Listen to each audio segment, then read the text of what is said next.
Now, I'm not one to gossip, but I will bring you the tea. Welcome to Chronicle Speaks. This Wendy Williams saga seems to never end. Every time I see a Wendy Williams post or someone sends me a story about her, I'm not gonna lie, my heart drops because I'm like, oh my God, what is it? Things have not been looking good for her, and she seems to be on her own. And given her current state, in my opinion, I don't feel like Wendy needs to be going anywhere by herself. Wendy needs around-the-clock care. So today there's a story out with Page 6 where Wendy's former attorney, LaShawn Thomas, cleared up the false information put out about Wendy's son, Kevin Jr., taking $100,000 from her, and she also gives details into Wendy's former financial advisor, Miss Lori Schiller, leaving Wendy to die. I told y'all in the last video that this is a rabbit hole that runs deep, and we're gonna take a deep dive. But before we do, please be sure to subscribe to this channel and hit the bell for notifications so you don't miss out on any of this tea.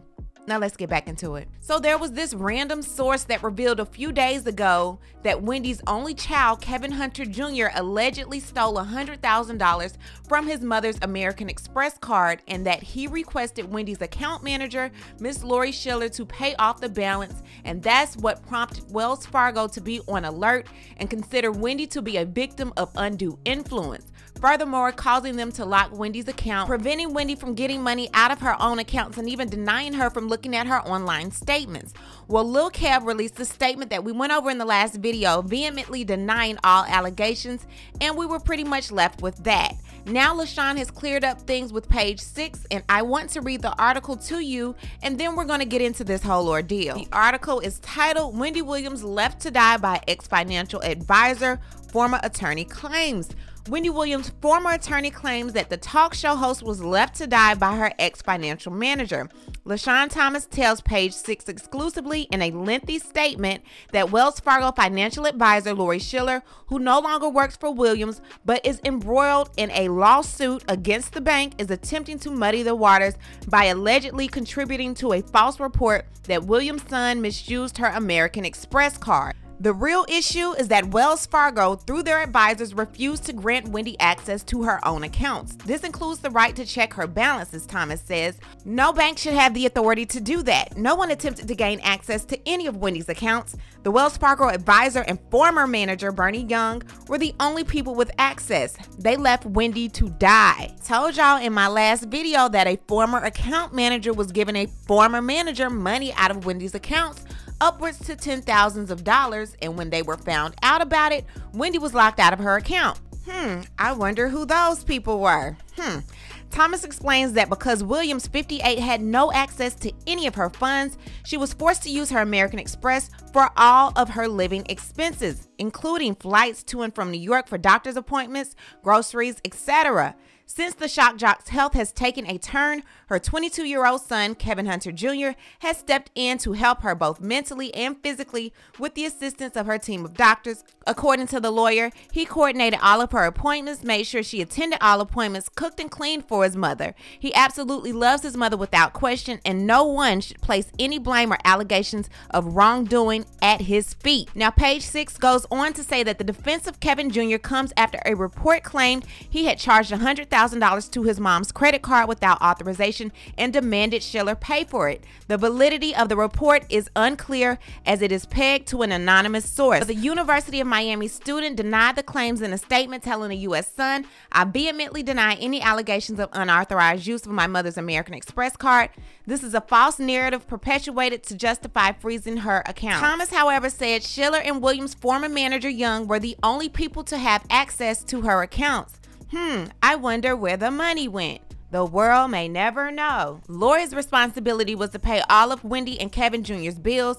Kevin has always reached out to Lori for the payment of bills. She said if anyone, Wendy or Kevin, needed money, they had to contact Lori so that she could initiate payment. Page 6 has learned that Williams desired to buy Kevin Jr. a condo in Miami prompted what ultimately would lead to the guardianship she is now living under as ruled by a New York court. A source tells us that Williams enlisted Schiller to work out the details of the real estate purchase because the advisor promised the Wendy's Got Heat author that she could help her avoid commission fees. A month before Kevin Jr.'s lease was up, however, he got a call from his landlord that said he never received an offer to purchase and the price had skyrocketed another $250,000. Thomas confirms these statements and explains that Schiller, out of nowhere, informed Kevin Jr. she could no longer speak with him without Wendy's written authorization because a verbal one was no longer sufficient. In response, Williams asked to be taken to a local Wells Fargo branch to submit the written authorization and power of attorney. However, Thomas claims the local branch manager refused to accept the power of attorney. So now we're getting to the nitty-gritty and we're finding out exactly why they sealed those court documents. Now, when we were reading those court documents back in February and March, they made it seem as though Wendy Williams was trying to get access to her account, but they didn't think she was of sound mind and that she needed some type of power of attorney, so she had little Kevin go up there and do so, but they didn't want to accept him as a power of attorney. Now we're getting the real tea. So Wendy, Lil Kevin, attorney LaShawn all go to a local branch in Miami and try to do this whole power of attorney thing. The branch manager there said that they would have to call Lori. Lori got on the phone, said she'll only talk to Wendy if nobody else was present. Wendy was like, okay, I understand my son, but not my attorney. She was like, either you get everybody out the room or I'm not talking to you at all. Child, they all had to end up leaving and things are going from worse to the point of no return. And people are tripping me out because so many people are like, oh, why is LaShawn coming out now and saying this and that? Because you know why? She's seeing the quick decline in this lady. And if she doesn't speak out and let it be known as to what's going on, and if something actually does happen to Wendy, LaShawn got to live with that for the rest of her life. And I wouldn't want to either. So kudos to you, LaShawn. Wendy. When is in your show, Wendy? Thank you. Thank you.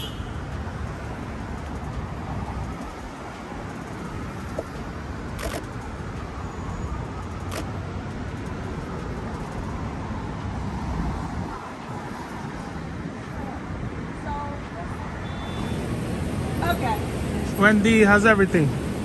How's Kevin?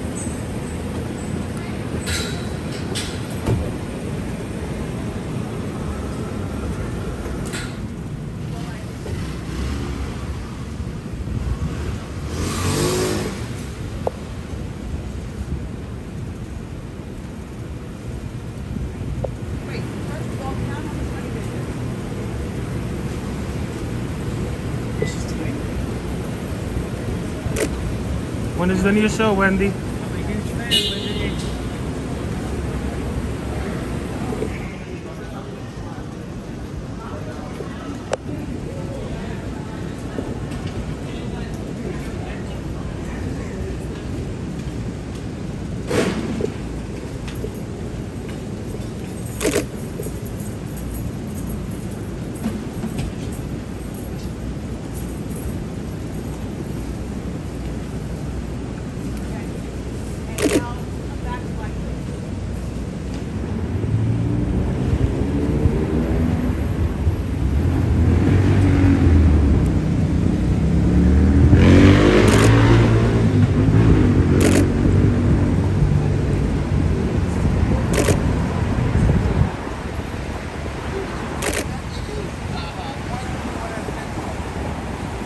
What happened to the bottle?